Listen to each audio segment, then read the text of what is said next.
اعوذ بالله من الشیطان الرجیم بسم الله الرحمن الرحیم ګرانو کتونکو زه یم ویس کرنی او تاسو ګورئ کرنی ټي وي مینوالو د انتخاب شعرونو سره زه یم ویس کرنی د اقبال مومند صاحب کلام درته ډالۍ کوم چې زه چې چاته یم ګران ماته معلوم دی زه چې چاته یم ګران ماته معلوم دی په یارانو کې یاران ماته معلوم دی دا چې ګرم میدان وویني نو تښتي دا چې ګرم میدان وویني نو تښتي د دې کلي باتوران ماته معلوم دي تاسو چپ شئ د اظهار موقع به راشي تاسو چپ شئ د اظهار موقع به راشي په نستوڼو کې ماران ماته معلوم دي د شپې ګوړې خرڅوي د ورځې مالګې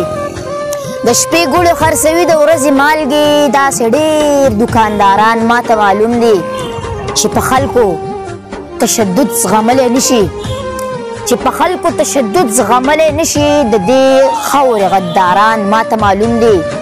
دا چې وینې د بریتو نه راساسي دا چې وینې د بریتو نه راساسي د دې بعضې خو پلاران ماته معلوم دي دلته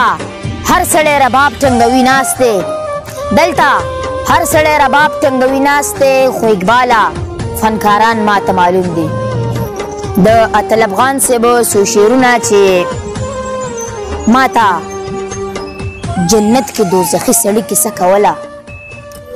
ماته جنت کې دوزخي سړي کیسه کوله مونږ به هلته هم د زړونو معامله کوله ویل مې راشه چې وجلی دې هم شي او که نه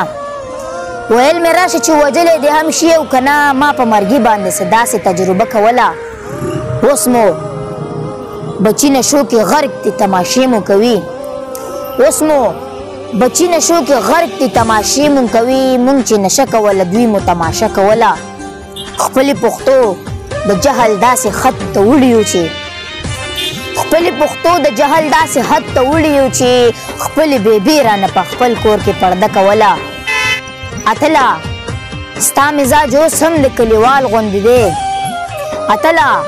ستا مزاج اوس هم د کلیوال غوندې دی تا به په ښار کې هم د خلکو نه ګیله کوله ماته جنت کې دوزخي سړي کیسه کوله مونږ به هلته هم د زړونو معامله کوله مینوالو د حمایت صابر صاحب یو څو شعرونه چې حرکت کې برکت دی حرکت کې برکت دی دا خبره حقیقت دی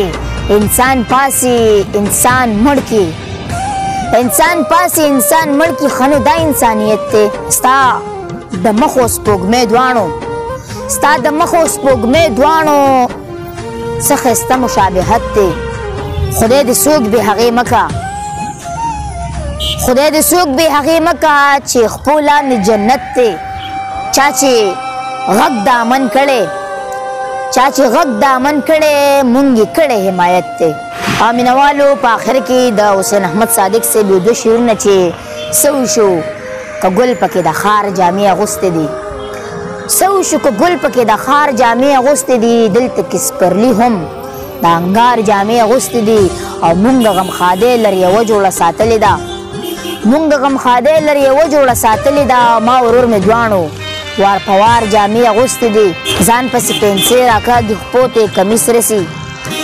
ځان پسې پنسې راکاږي خپو ته یې کمیس رسي دا جوړ غریب زوی د غریب پلار جامې اغوستې دي مینوالو امید لرم چې ویډیو مو خوښه شوې وي د نورو ښایسته ویډیوګانو لپاره کرنی ټي وي ضرور سبسکرایب کړئ هر چېرته چې ښاد آباد او بریالي اوسئ د لوی الله په امان